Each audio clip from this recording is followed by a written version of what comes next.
श्री गणेशाय नमः। श्री सरस्वत्यै नमः।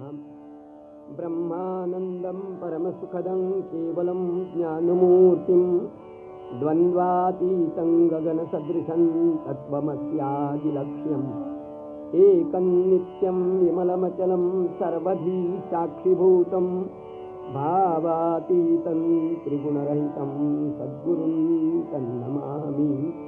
जय जय राम राम राम कृष्ण हरि जय जय जय राम राम राम कृष्ण हरि रे जय जय राम राम राम कृष्ण हरि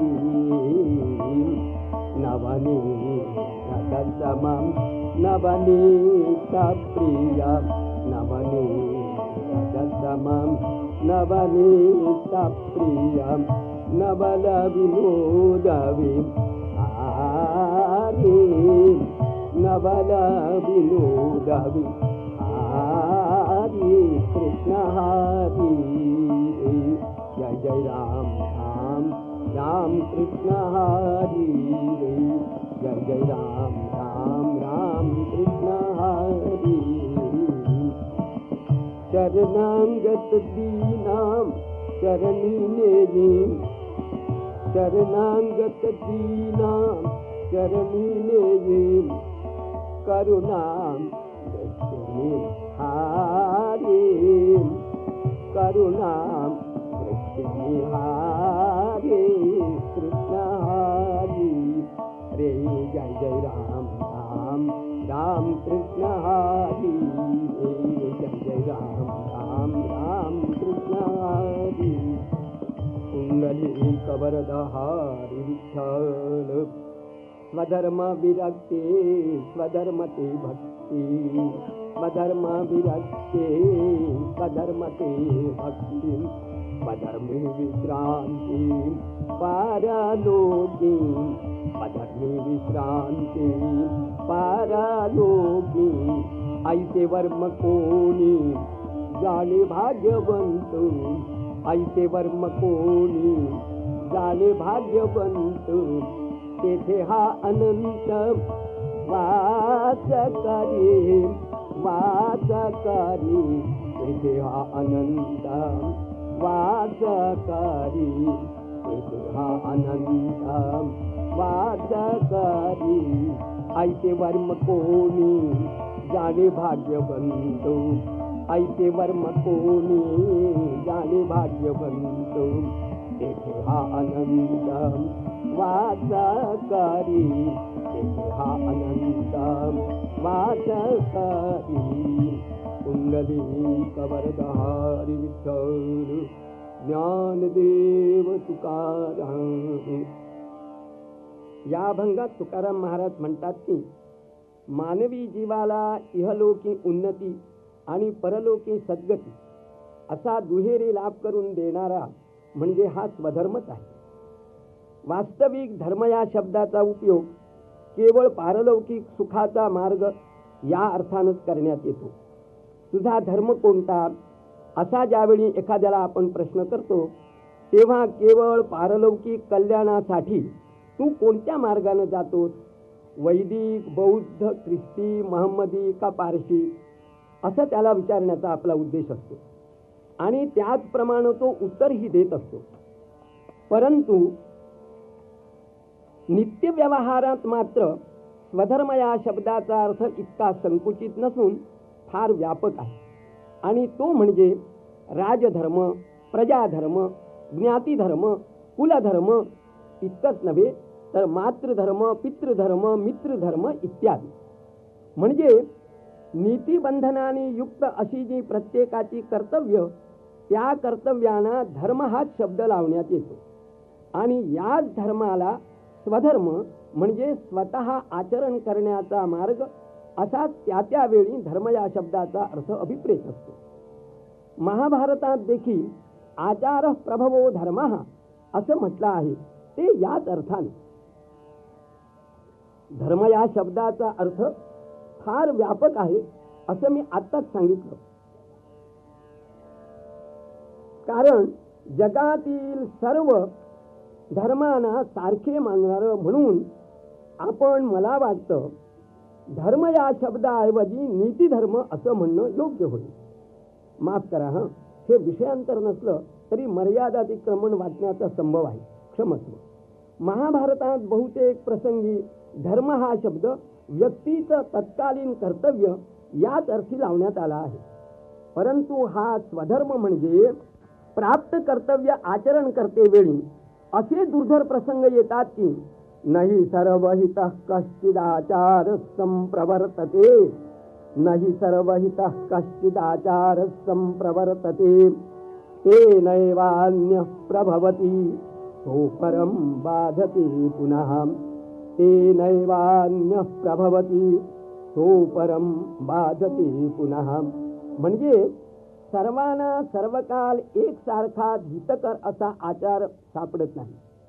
एक आचार घ्यावा तर दुसरा त्याच्यावर चढ असतो. बरं, हा दुसरा पत्करावा तर तो तिसऱ्याला विरुद्ध पडतो. असा दोन आचारांचा परस्पराशी विरोध पडला म्हणजे हे करावं का ते करावं असा संभ्रम पडतो. किं कर्म किम कर्मेति कवयोप्यत्र मोहिताः, किं कर्म किम कर्मेति कवयोप्यत्र मोहिताः. मोठा बुद्धिमान देखील अशा वेळी संभ्रमात पडतो आणि त्याला काय करावं आणि काय करू नये याचा विसर पडतो. श्रीकृष्ण अशा वेळी शास्त्रग्रंथाचा आधार घ्यावा असा अर्जुनाला युक्तिवाद सांगतात. तस्मात् शास्त्रं प्रमाणन्ते कार्याकार्य व्यवस्थितौ, तस्मात् शास्त्रं प्रमाणन्ते कार्याकार्य व्यवस्थितौ, ज्ञात्वा शास्त्रविधानोक्तम. म्हणजे तस्मात् कार्याकार्य व्यवस्थितौ ते शास्त्रम प्रमाणम शास्त्रविधानोक्तम ज्ञात्वा असा शास्त्रावर हवाला देऊन मोकळे होतात. पण प्रसंगच असे येतात की त्यावेळी शास्त्रज्ञाकडे धाव घेण्या इतकी सवडच सापडत नसते. बरं, स्वतःच्या बुद्धी सामर्थ्यानं हे कोडं सोडवावं म्हटलं तर अशा वेळी बुद्धीच्या तराजूचा काटा देखील एकदा या बाजूला तर एकदा दुसऱ्या बाजूला झुकत असतो. मग याला उपाय म्हणजे काय केलं असता जास्त लोकांचं जास्त कल्याण होईल असं आचरण करणं हा त्या व्यक्तीचा त्या वेळचा स्वधर्म. आणि या निरपवाद नियमाला पुढं करून तुकाराम महाराज म्हणतात की ऐसे वर्म कोणी जाणे भाग्यवंत, ऐसे वर्म कोणी जाणे भाग्यवंत, ऐसे वर्म कोणी जाणे भाग्यवंत, ऐसे वर्म कोणी जाणे भाग्यवंत, तेथे हा अनंत वास करी, तेथे हा अनंत वास करी, ऐसे वर्म कोणी जाणे भाग्यवंत, ऐसे वर्म कोणी जाणे भाग्यवंत. कुंडली कवरदहारी विठ्ठल, जानकी जीवन स्मरण जय जय राम. छत्रपती शिवराजा, छत्रपती शिवराजा, यवनेश्वर कुटिल डाव परतवुनी. छत्रपती शिवराजा, यवनेश्वर कुटिल डाव परतवुनी. निज राष्ट्री परते तो, निज राष्ट्री परते तो, बैरागी वेशधारी धीरमणी. निज राष्ट्री परते तो, बैरागी वेशधारी धीरमणी. माझे दृश्य आणि अदृश्य श्रोतेगण हो, इसवी सन 1666 सालातली ही हकीकत मी सांगत आहे. दिल्लीश्वर औरंगजेबानं जयसिंग नावाच्या सरदाराला पुष्कळ सैन्यानिशी शिवाजीवर स्वारी करायला दक्षिणेत पाठवलं होतं. त्यावेळी शिवाजी महाराजांनी काळ, वेळ आणि परिस्थिती ओळखून जयसिंगाबरोबर तह केला आणि त्या तहातील अटीप्रमाणे महाराजे बालराजे संभाजीसह महाराज औरंगजेबाला भेटायला आग्र्याला गेले होते. पण तिथं औरंगजेबानं विश्वासघात करून दोघांनाही कैदेत टाकलं. तथापि शिवाजी राजांनी मोठ्या हिकमतीनं पुत्रासह आपली सुटका करून घेतली आणि संभाजी राजानं मथुरेतील कलुषा नावाच्या एका ब्राह्मणाच्या स्वाधीन करून फर्जंद नावाच्या आपल्या विश्वासू सेवकासह बैराग्याच्या वेशानं स्वदेशी यायला निघाले. शिवाजी कैदेतून निसटला हे औरंगजेबाला कळताच त्याच्या सर्वांगाचा तिळपापड झाला. त्यानं सर्वत्र अशी दौंडी पिटवली की कैदेतून पळे शहाजी सुततो, कैदेतून पळे शहाजी सुततो, वंचून दिल्लीश्वरा, कैदेतून पळे शहाजी सुततो, वंचून दिल्लीश्वरा. जो कोणी पकडून त्यासी प्रभुदे त्रीन शत्रजत मोहराम, जो कोणी पकडून त्यासी प्रभुदे तीन शत्रजत मोहराम.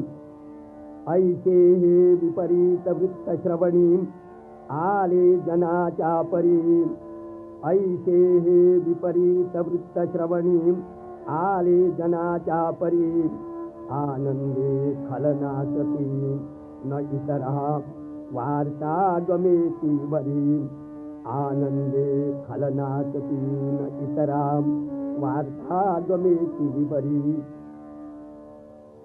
ही दौंडी महाराष्ट्रात देखील लोकांच्या कानी आली होती. तीमुळं महाराज कैदेतून निसटले म्हणून सज्जनांना आणि 300 मोहरा हाती येण्याचं साधन उपलब्ध झालं म्हणून दुर्जनांना सारखाच आनंद झाला होता. आता आपण मुख्य कथाभागाकडे वळूया.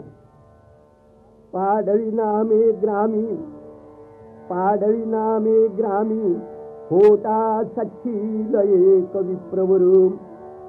पाडळी नामे ग्रामी होता सच्ची लये कविप्रवरू. प्रभुचरणांबुजनिष्ठां जाती अचलां न बुद्धिहानी करू. प्रभुचरणांबुजनिष्ठां जाती अचला न बुद्धिहानी करू. इतिहास प्रसिद्ध सातारा शहराजवळ पाडळी नावाचं एक गाव आहे.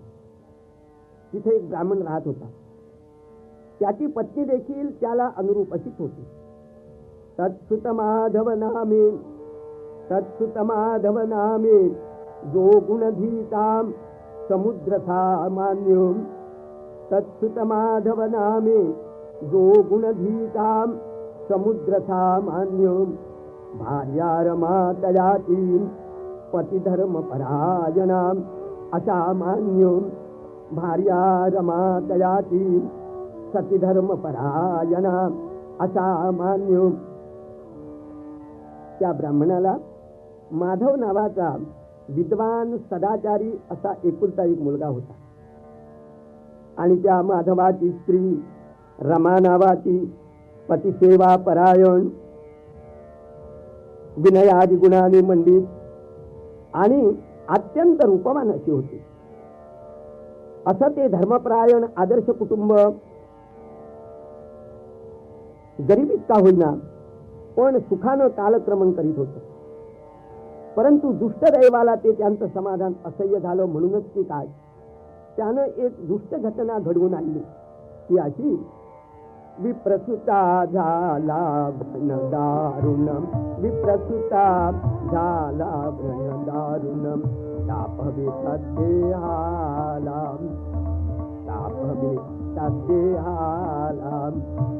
विप्रसुता झाला भ्रमदारुणम, विप्रसुता झाला भ्रमदारुणम. तापवे तद्देहालाम, तापवे तद्देहालाम. निषेधिने आक्रंदे दुःखाने, निषेधिने आक्रंदे दुःखाने. अत्यंत असह्य अशा तऱ्हेचं दुःख झालं होतं त्याला. निषेधिने आक्रंदे दुःखाने सदनीन शांती कुणाला, सदनीन शांती कुणाला, सदनीन शांती कुणाला.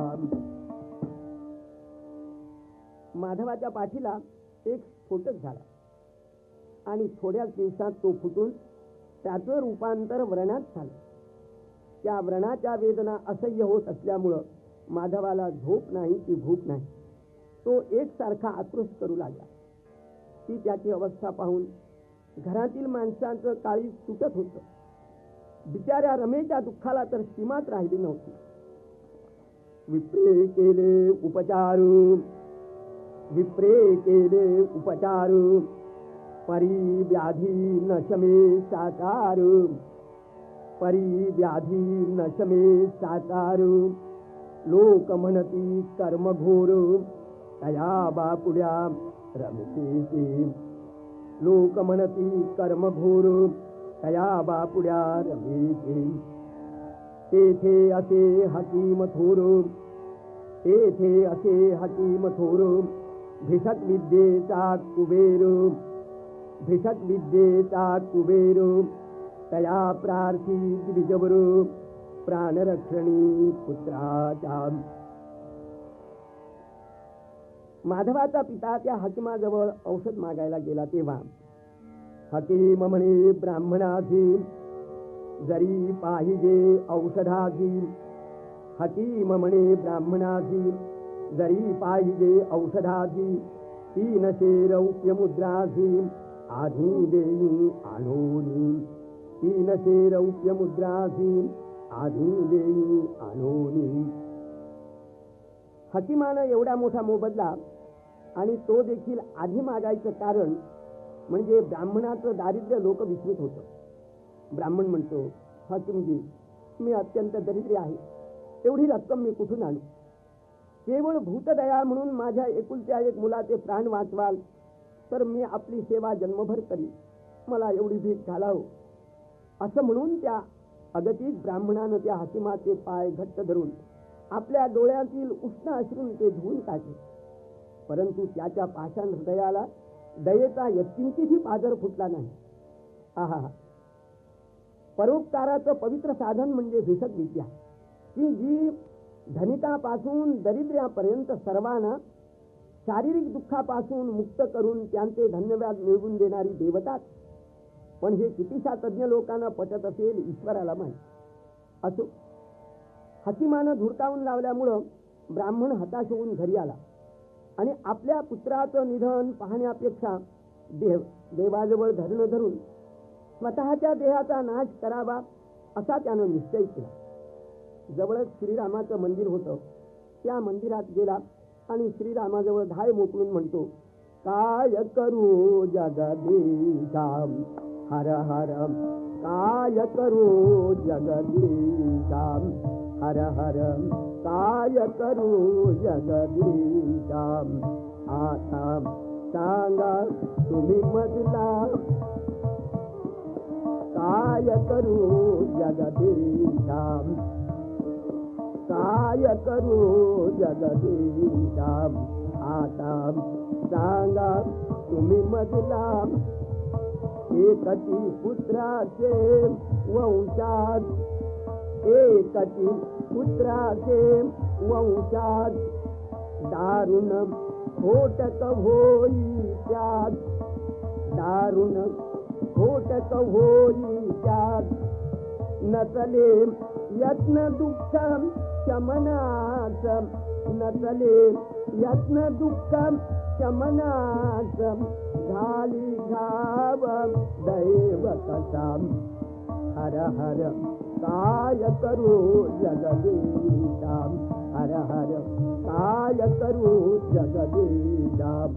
सांगा तुम्ही मजला, काय करू, काय करू जगदीशा. हर हर काय करू जगदीशा. आता सांगा तुम्ही मजला. एकती पुत्राचे वंशात, एकती पुत्राचे वंशात. दारुण स्फोटक होई त्यात, दारुण स्फोटक होई त्यात.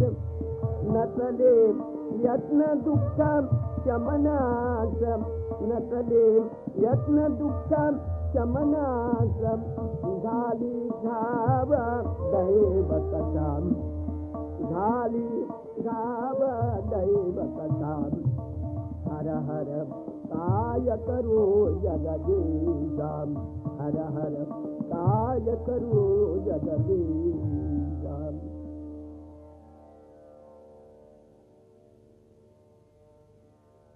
अन्न पाणी वर्ग करून तो देवाचे गाभाऱ्यात ब्राह्मण पडून राहिला. याप्रमाणे 2 दिवस निघून गेले. 3ऱ्या दिवसाच्या मध्यरात्रीचा समय फरजंदासह रात्री येई श्रीराम मंदिरी शिवतो फरजंदासह रात्री येई श्रीराम मंदिरी शिवतो बोलती संकेतार्थे ऐकून विश्रांतराशी अरिशिवतो बोलती संकेतार्थे ऐकून विश्रांतराशी अरिशिवतो. एवढ्या रात्री देवळात कुणी असणार नाही या कल्पनेनं शिवाजी महाराज फरजंदाजवळ आपले पुढील बेत उघडपणानं बोलत होते. परंतु गाभाऱ्यातून ब्राह्मणानं त्यांचं ते सगळं बोलणं ऐकल्यामुळं हे शिवाजी राजे आहेत अशी त्याची खात्री झाली आणि तत्क्षणी त्याला एक भयंकर स्वार्थी कल्पना सुचली. थोड्या वेळानंतर त्या दोघांना गाढ झोप लागली असं पाहून तो घरी आला आणि आपल्या बायकोला म्हणतो कसं, म्हणे कांते ऐक वचन श्रीराम हो बोली प्रसन्न. म्हणे कांते ऐक वचन श्रीराम हो बोली प्रसन्न. मार्ग दाविला अति सुगम पुत्र व्याधी निराशाचा. मार्ग दाविला अति सुगम पुत्र व्याधी निराशाचा. औरंगजेबानं पिटलेल्या दौंडीपासून तो शिवाजी राजे सांप्रत देवळात झोपण्यापर्यंतचं सर्व वृत्त त्यानं सांगितलं आणि म्हणाला, आत्ता कोतवाल साहेबांना भेटून शिवाजीला पकडून देतो, म्हणजे जाहीर केलेल्या 300 मोहरा मला मिळणार. त्या हकीमाला देऊन माधवाला औषध आणतो. पतीचं हे विपरीत बोलणं ऐकून ती साधी म्हणते, अहो आपल्या राजाला वैऱ्याच्या हवाली करून आपलं राष्ट्र संकटात लोटणं हे घोर पाप आहे, हा अधर्म आहे. तेव्हा ब्राह्मण तिला म्हणतो, तू खुली आहे. अगं होईल सुखद असाहा होईल सुखद असाहा योगची सारील दुःख आधीते. होईल सुखद असाहा योगची सारील दुःख आधीते. पुत्र प्रेम म्हणत मज पुत्र प्रेम म्हणत मज धर्म तुझा हा न राष्ट्र आधीते. पुत्र प्रेम म्हणत मज धर्म तुझा हा न राष्ट्र आधीते. माझ्या माधवापेक्षा मला राष्ट्र अधिक प्रिय नाही. वाटेल त्या उपायानं पुत्राचे प्राण रक्षण करणं हा माझा पितृधर्म आहे. आणि दुसरं असं पहा, माझ्या दुःस्थितीची करुणा येऊन श्री रामभद्रांनीच हा योग आणला आहे अशी माझी खात्री झाली. म्हणून देवानं दिलेली ही सुवर्ण संधी मी मुळीच वाया घालवणार नाही असं म्हणून तो घाईघाईनं कोतवालीत निघून गेला. आपल्या पतीच्या सेवेत रात्रंदिवस तत्पर असलेल्या रमेनं ते दोघांचं बोलणं आणि सासऱ्याची योजना ऐकली आणि तिच्या अंतःकरणाची चालवाचालव सुरू झाली. तयाच्या संवादा परिसुनी रमा अंतरी म्हणे, प्रभो दावे आता कुचित पसमांगल्य करणी. वनाथाची आशा धरुणी प्रभूचा घात करणे. असे कानी तिचे कवी मजसा धर्म्य वचने.